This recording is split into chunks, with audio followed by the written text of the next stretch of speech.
Good morning sir. കള്ളന്മാരെ പിടിക്കുന്നതിലും പ്രയാസമാണല്ലോ അപ്പുക്കുട്ട തന്നെ ഒന്ന് പിടിക്കാൻ. Yes sir. തന്നെ എനിക്കിപ്പോ അർജന്റായിട്ടൊന്ന് വേണം. ഒരു ചെറിയ കേസാ, പക്ഷെ തന്റെ ഫുൾ അറ്റൻഷൻ വേണം. ഐജിക്ക് നേരിട്ട് എന്ന പരാതിയാ. താൻ കേട്ടിട്ടില്ലേ, പേരെടുത്ത ഒരു പാട്ടുകാരി ഉണ്ടല്ലോ, പോപ്പ് മ്യൂസിക്കാരി മെർലിൻ. യെസ് മെർലിൻ സർ, കേട്ടിട്ടുണ്ട്. ഏതോ ഒരു ചെറുപ്പക്കാരൻ അവരെ സ്ഥിരമായി ശല്യപ്പെടുത്തുന്നു. അവർക്ക് പ്രോഗ്രാം നടത്താൻ പറ്റുന്നില്ല, എവിടെ പോയാലും അവൻ പിറകെ നടക്കാത്രേ. ഏതോ ഒരു രമേശ്. വല്ല മെന്റൽ കേസുമായിരിക്കും, അല്ലെങ്കിൽ കഞ്ചാവ്. താൻ കണ്ടിട്ടുണ്ടോ മെർലിനെ? No sir. She's too young. ചെറുപ്പക്കാരിയാണ്. തൊപ്പി ഊരിക്കോട്ടെ സർ. എന്തോ? തൊപ്പി ഊരിയിട്ട് പറയട്ടെ സാർ. വേണ്ട, ഒഫീഷ്യലായിട്ട് പറഞ്ഞാൽ മതി. എന്നാ പറഞ്ഞോളൂ. അല്ല, അവര് ചെറുപ്പക്കാരിയാവുമ്പോ അവൻ പുറകെ നടക്കുന്നതിന്റെ ഉദ്ദേശം ലതു തന്നെ ആയിരിക്കുമല്ലോ. താൻ കവടി നിരത്തണ്ട. Yes sir. ഈ മെർലിൻ ഒരു പ്രോഗ്രാമിനായി ഇവിടെ വന്നിട്ടുണ്ട്. Okay sir. അവര് ഗസ്റ്റ് ഹൗസിലാണ് താമസം. Very good. താൻ നേരിട്ട് പോയി കണ്ട് കാര്യങ്ങൾ അന്വേഷിക്കണം. Okay sir. പേന എവിടെ വെച്ചേക്ക്? ഏ? ഇപ്പൊ മേശപ്പുറത്ത് നിന്ന് അടിച്ച പേന എവിടെ വെയ്?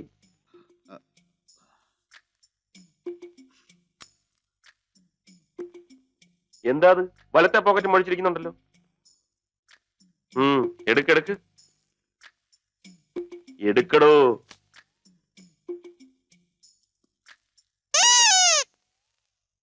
എന്താടോ ഇത്, കൊച്ചു പിള്ളേരെ പോലെ പീപ്പിയും പേരക്കയും? ഇതാ പോക്കറ്റ് അടിക്കാരൻ വാസുവിന്റെ വീട്ടുമുറ്റത്ത് നിന്ന് കിട്ടിയാണ് സർ. തനിക്കിത് എന്തിന്റെ അസുഖ? ഇൻവെസ്റ്റിഗേഷന്റെ തുമ്പ് എവിടെന്നാ കിട്ടുകയെന്ന് മുൻകൂട്ടി പറയാൻ പറ്റില്ലല്ലോ സർ. ഓഹോ, ദേ അവിടെ ചെന്ന് മെർലിന്റെ ഒന്നും തപ്പരുത്, പറഞ്ഞേക്കാം. തനിക്കൊരു വിചാരമുണ്ട്, താൻ വലിയ സുന്ദരനാണ്. എന്നാലല്ല. പക്ഷെ മെർലിൻ കാണാൻ കുറച്ച് സുന്ദരിയാണ്. താൻ അവിടെ കയറി ചെത്തി വാരിക്കളയരുത്. തൊപ്പി ഊരിക്കോട്ടെ സർ. ഊരിക്കോ മോനെ. ബാബുക്കുട്ട എന്താ പറഞ്ഞത്? തനിക്ക് പണ്ടേ അറിയാലോ. എടോ, എന്നെ കണ്ട ഏത് പെണ്ണൊന്ന് വാരും ചെത്തും. താൻ കുറച്ച് വെളുത്തിട്ടാണെന്നല്ലേ ഉള്ളൂ, പക്ഷെ സ്മാർട്ട്. മാത്രമല്ല, ഈടായിട്ട് വെളുത്തവരെ പെണ്ണുങ്ങൾക്ക് വലിയ താല്പര്യമില്ലെന്നാ പറഞ്ഞു കേൾക്കുന്നത്. എടോ, ഞാനും കുറെ ചെത്തിയിട്ടുള്ള, അതിന്റെ പകുതി താൻ ചെത്തിയിട്ടുണ്ടോ? അതുപോട്ടെ, താൻ ആരെ ചെത്തിയെന്നായി പറയുന്നത്? അറിഞ്ഞൂടാ? റീസ, ശുഭ, KP ധനലക്ഷ്മി. അതൊക്കെ ഞാൻ ചവച്ചു തുപ്പിയ കേസുകൾ. പിന്നെ തൊപ്പിയിട്, തൊപ്പിയിട്. Yes, come in. സർ, 4 മണിക്കാണ് കോൺഫറൻസ്. ഞാൻ റെഡി ആയിക്കൊള്ളാം. ഫയൽ എടുത്തോളൂ. മിസ്റ്റർ അപ്പുക്കുട്ടൻ, 2 മണിക്കൂറിനുള്ളിൽ എനിക്ക് ഇതിന്റെ റിപ്പോർട്ട് കിട്ടണം. അവർക്ക് വേണ്ട സെക്യൂരിറ്റീസ് എല്ലാം അറേഞ്ച് ചെയ്തിരിക്കും. പോയിക്കോളൂ.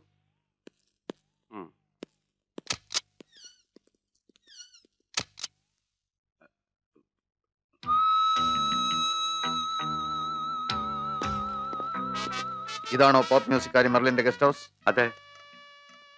താനെന്തിനാണ് അവരുടെ പുറകെ ഇങ്ങനെ തൂങ്ങി നടക്കുന്നത്? താനെന്തിനാണ് അവരുടെ പുറകെ ഇങ്ങനെ തൂങ്ങി നടക്കുന്നതെന്ന്? ഞാൻ അവരുടെ മേക്കപ്പ് മാനാണ് സാർ. മേക്കപ്പ് ആണെന്ന് മനസ്സിലായി, പക്ഷെ മുഖത്ത് പ്രായവും വരുത്തി ഒരു കൊടവയറും ഫിറ്റ് ചെയ്താൽ കണ്ടുപിടിക്കില്ലെന്ന് കരുതിയോ? രമേശ, ഐജിക്കാണ് പരാതി.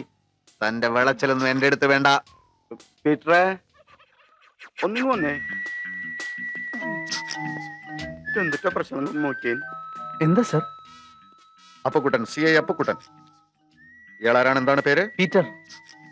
ഒന്നുകൂടെ നോർത്ത് നോക്കിയ വല്ല രമേശൻ എന്ന മറ്റാണോ ശരിക്കുള്ള പേര് മിസ്റ്റർ പീറ്റർ? അല്ല സർ, ഞാൻ പീറ്റർ, ഗിറ്റാറിസ്റ്റ്. ഗിറ്റാറിസ്റ്റ് ആണ്. ഇതൊക്കെ കൂടി കണ്ടപ്പോ എനിക്ക് മിസ് മെർലിനെ ഒന്ന് കാണണമല്ലോ മിസ്റ്റർ പീറ്റർ. അതെന്താ സർ, കാണാലോ. Yes, come in. Good morning madam. Good morning. പറയൂ. ഇവിടുന്ന് ഒരു പരാതി അയച്ചിരുന്നല്ലോ ഐജിക്ക്. കമ്മീഷണർ അതിന്റെ അന്വേഷണ ചുമതല എന്നെയാണ് ഏൽപ്പിച്ചിരിക്കുന്നത്. അപ്പുക്കുട്ടനല്ലേ? അതെ. എന്താ എങ്ങനെ മനസ്സിലായി? കമ്മീഷണർ ഇപ്പോൾ വിളിച്ച് പറഞ്ഞിരുന്നു. മിസ്റ്റർ അപ്പുക്കുട്ടന് എന്തൊക്കെയാ അറിയേണ്ടത്? ചോദിച്ചോളൂ. യെസ് മാഡം, ആദ്യമായിട്ട് രമേശനെ കാണുന്നത് എപ്പോഴാണ്, എവിടെ വെച്ചാണ്, എന്തൊക്കെയാണ് പ്രശ്നങ്ങൾ ഒക്കെ ഒന്ന് വിശദമായിട്ട് അറിഞ്ഞാൽ കൊള്ളാം. 2 മാസങ്ങൾക്ക് മുമ്പ് ഡൽഹി വെച്ചായിരുന്നു ഞാൻ അയാളെ ആദ്യമായി കാണുന്നത്. യെസ്. തുടരെയുള്ള കുറെ മ്യൂസിക് പ്രോഗ്രാംസുമായിട്ട് ഞാനന്ന് ഡൽഹി ക്യാമ്പ് ചെയ്യായിരുന്നു. ഒരു ദിവസം അതിരാവിലെ പതിവ് പോലെ ഞാൻ ജോഗിങ്ങിന് ഇറങ്ങിയതാ. ഇടയ്ക്ക് കുറെ ചെന്നപ്പോ ആരോ എന്നെ ഫോളോ ചെയ്യുന്നുണ്ടെന്ന് തോന്നി. ഏറെ ദൂരം ചെന്നിട്ടും അയാൾ പിന്മാറുന്ന ലക്ഷണം കണ്ടില്ല.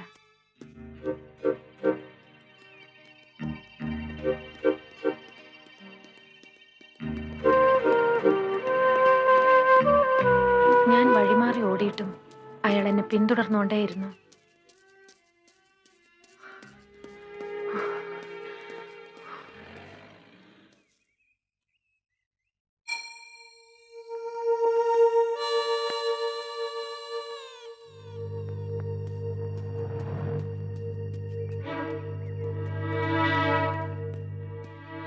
എങ്കിൽ എന്താണ് കാര്യമെന്ന് അറിയാൻ തന്നെ ഞാൻ തീരുമാനിച്ചു.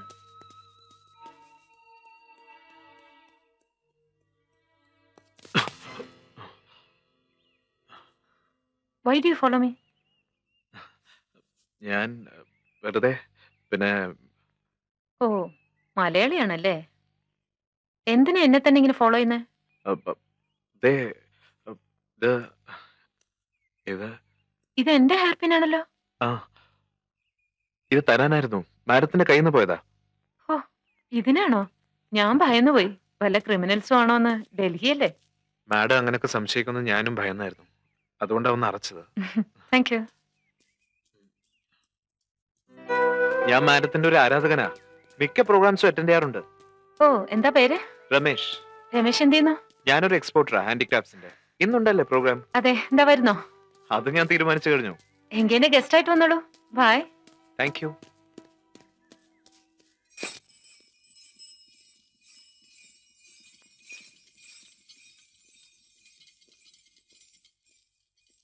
Here we go with Merlin's favorite number.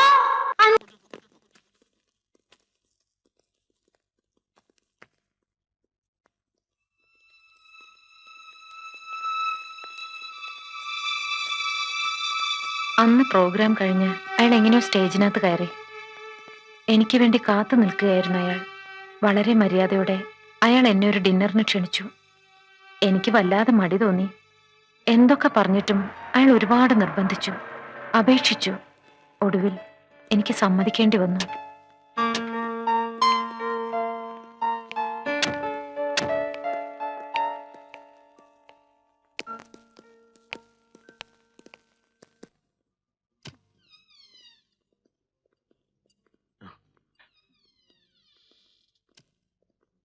Please come. ഇരിക്കുക. ആ ഇരിക്കുന്നത് മെർലിനല്ലേ? അതെല്ലോ. വാ, നമുക്കൊന്ന് പോയി പരിചയപ്പെടാം. Hello madam, how are you? I am fine. ഞങ്ങളൊക്കെ മാഡത്തിന്റെ ഫാൻസ് ആണ്. മേഡം താജിലല്ലേ താമസിക്കുന്നത്? അതെ. Please have something with us madam. No no, ഇപ്പൊ ഒന്നും വേണ്ട. I am sorry, please. മാഡത്തിന് ബോയ് ഫ്രണ്ട് ഉണ്ടോ? ഒരു മിനിറ്റ്, ഞങ്ങളോടൊപ്പം എന്തെങ്കിലും. No please. പ്ലീസ് മാഡം, വന്നേ പറ്റൂ. സോറി. ഒന്ന് തൊട്ടോട്ടെ madam. What's this? Any problem? Ramesh, നിങ്ങളാരാ? ഔട്ട്. Out I say. മാറോ. ഞങ്ങൾ അവരുടെ ഫാൻസ് ആണ്. മാറോ. ഞങ്ങൾ അവരോട് സംസാരിക്കുന്നത് ആനന്ദനെ വളരെ- മാറാനല്ലേ പറഞ്ഞത്? മാറാനല്ലേ പറഞ്ഞത്?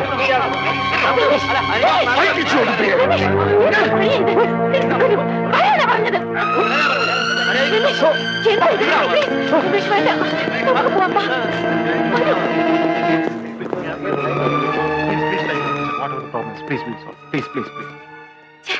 രമേശ് എന്ത് പണിയെ കാണിച്ചത്? എന്റെ ഫാൻസിനോട് എങ്ങനെ പെരുമാറണമെന്ന് എനിക്ക് അറിഞ്ഞൂടെ? രമേശിന് ഇടപെടേണ്ട വല്ല കാര്യം ഉണ്ടായിരുന്നോ? മോശമായി പോയി. എന്റെ ഈ പ്രൊഫഷനിൽ ഇങ്ങനെയൊക്കെ ഉണ്ടാവും. അതൊക്കെ അഡ്ജസ്റ്റ് ചെയ്തേ പറ്റൂ. എന്റെ പ്രൊഫഷനാണ് എനിക്കെല്ലാം. My God, my mother. ഒരിക്കലും അവരോട് അങ്ങനെ പെരുമാറാൻ പാടില്ലായിരുന്നു. I am sorry. വിരോധമില്ല, ഞാൻ പോയി അവരോട് മാപ്പ് പറഞ്ഞിട്ട് വരാം. അതാ നല്ലത്.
മാഡം ഇത് കണ്ടില്ലേ? മാഡത്തിന്റെ കൂടെ വന്നാണ് മുഴു ഭ്രാന്തന. വട്ട അയക്ക് വട്ട.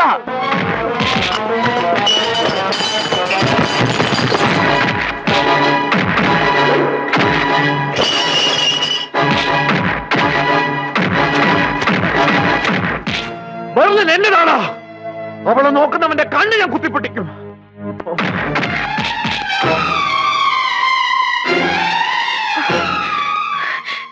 Please arrange me a taxi.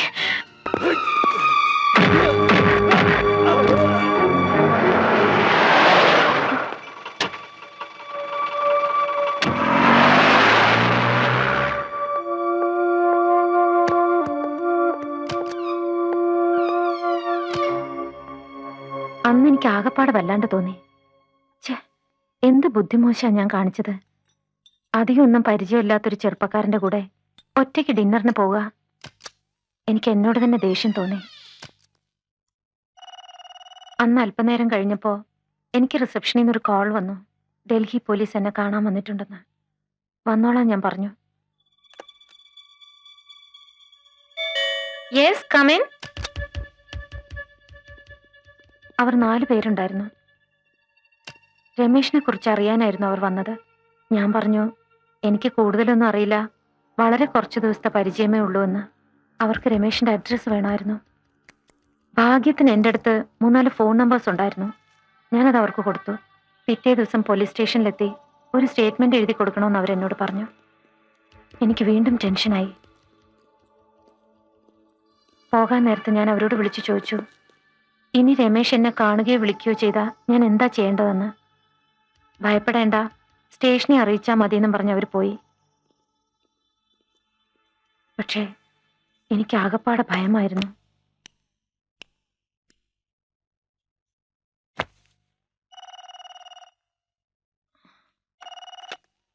Hello Merlin, ഞാൻ രമേശാണ്. സംഭവിക്കാൻ പാടില്ലാത്തൊക്കെയാണ് സംഭവിച്ചത്. ഞാൻ കാരണം ഇങ്ങനെ ഒരു ബുദ്ധിമുട്ടുണ്ടായതിൽ എനിക്ക് ഖേദമുണ്ട്. ഏതായാലും നടന്നതെല്ലാം മറന്നേക്കുക. ഈ രാത്രിയെ മറന്നേക്കുക. പ്ലീസ്, എന്നോട് ഒരല്പം പോലും വെറുപ്പ് തോന്നരുത്. രമേശ് ഇപ്പൊ എവിടുന്ന വിളിക്കുന്നേ? ഹോട്ടലിന്റെ അടുത്തുള്ള ഒരു ബൂത്തിൽ നിന്നാണ്. ഞാനവിടെ വന്നപ്പോ മെർലിൻ പോലീസുകാരോട്ട് സംസാരിക്കായിരുന്നു കോറിഡോറിൽ. തൊട്ടടുത്ത് തന്നെ ഞാനും ഉണ്ടായിരുന്നു. ഒരു റെഡ് കളർ നൈറ്റിയല്ലേ ഇട്ടിരുന്നത്, ഞാൻ കണ്ടു. പക്ഷേ അതിന്റെ പിന്നെ 2 ഹുക്കിടാൻ മെർലിൻ മറന്നുപോയിരുന്നു. ഏതായാലും ഞാൻ ഇനി മെർലിനെ ഒരിക്കലും കാണാനോ സംസാരിക്കാനോ ഒന്നും വരില്ല. I am sorry four everything. Good bye.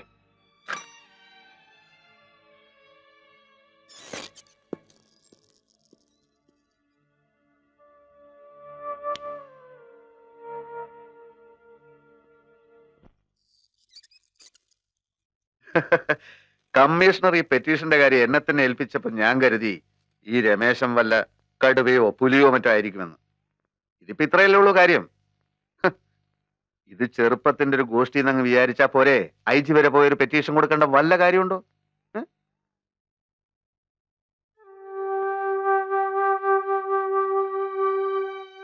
അവൻ അന്നേ ഗുഡ് ബൈ പറഞ്ഞു പോയില്ലേ, പിന്നെന്താ പ്രശ്നം? അവനെ പിന്നെ കണ്ടിട്ടില്ലല്ലോ. കണ്ടു. എപ്പോ? അതിന്റെ തൊട്ട് പിറ്റേന്ന്.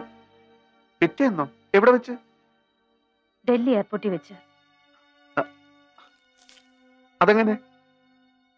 പിറ്റേ ദിവസം തന്നെ ഞാൻ ഡൽഹി പോലീസ് സ്റ്റേഷനിലെത്തി സ്റ്റേറ്റ്മെന്റ് കൊടുത്തു. അന്ന് ഉച്ച കഴിഞ്ഞ് എനിക്ക് ബോംബെക്ക് പോകണമായിരുന്നു. ബോംബെയിൽ എനിക്ക് തുടരെ പ്രോഗ്രാംസ് ഉള്ളതുകൊണ്ട് രമേശിന്റെ കേസിൽ നിന്നും എന്നെ ഒഴിവാക്കി തരണമെന്ന് ഞാൻ അവരോട് അപേക്ഷിച്ചു. അവർ സമ്മതിച്ചു. മാത്രമല്ല, എയർപോർട്ടിൽ ഡ്യൂട്ടിയിലുള്ള 2 പോലീസുകാരെ എനിക്ക് പരിചയപ്പെടുത്തി. എന്തെങ്കിലും പ്രശ്നമുണ്ടെങ്കിൽ അവരോട് പറഞ്ഞാൽ മതിയെന്നും പറഞ്ഞു. പക്ഷേ അതിന്റെ ആവശ്യമൊന്നുമില്ലെന്ന് ഞാൻ അവരോട് പറഞ്ഞു. അന്ന് ഉച്ച കഴിഞ്ഞ് ഞങ്ങൾ എയർപോർട്ടിലെത്തി. ഞങ്ങൾ എല്ലാവരും നല്ല Jolly മൂഡിലായിരുന്നു.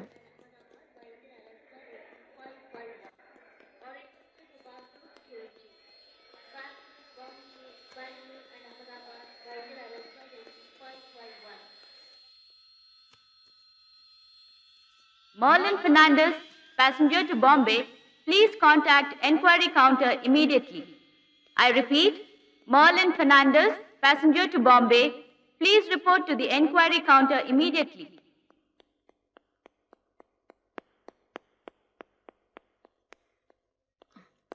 I'm Merlin Fernandez. Yeah, there's a call for you. Hello. Merlin, ഇത് ഞാനാണ്. മെർലിൻ പുറപ്പെടുകയാണെന്ന് അറിഞ്ഞിട്ട് 1 മണിക്കൂറേ ആയുള്ളൂ. നേരിൽ വന്ന് ഗുഡ് ബൈ പറയണമെന്നൊരാഗ്രഹം. എത്ര ശ്രമിച്ചിട്ടും നിയന്ത്രിക്കാൻ പറ്റുന്നില്ല. അതുകൊണ്ടാ ഞാൻ മെർലിന്റെ അടുത്തേക്കൊന്ന് വന്നോട്ടെ, പ്ലീസ്. ഇപ്പൊ രമേശ് എവിടുന്ന വിളിക്കുന്നത്? ഞാൻ അടുത്ത് തന്നെ ഉണ്ട്, വലതുവശത്തെ ബുക്ക് സ്റ്റാളിൽ.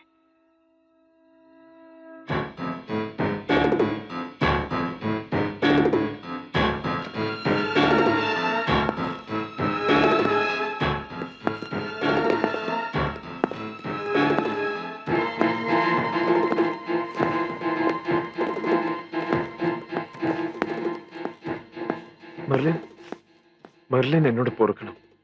ഞാൻ ശല്യപ്പെടുത്താൻ വന്നതല്ല, എന്നെ വിശ്വസിക്കണം. ഒരുപാട് ആരാധന കൂടിപ്പോയതുകൊണ്ടാണ് ഇന്നലെ അങ്ങനെയൊക്കെ. ഇനി ഒരിക്കലും അങ്ങനെയൊന്നും ഉണ്ടാവില്ല, തീർച്ച. ഒരു കാലവും മുന്നിൽ വരാതിരിക്കാൻ ആവുന്നത്ര ഞാൻ ശ്രമിക്കാം. പക്ഷേ മെർലിൻ എന്നെ വെറുക്കരുത്. എനിക്ക് വേണ്ടി പ്രാർത്ഥിക്കണം. പിന്നെ ഇന്നലെ ഞാൻ ഉറങ്ങിയിട്ടില്ല.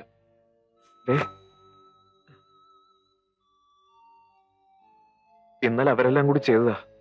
ഞാൻ തന്നെയാ തുന്നിക്കെട്ടിയത്. വല്ലാതെ വേദനയുണ്ട്. ഞാൻ പോയിക്കോട്ടെ.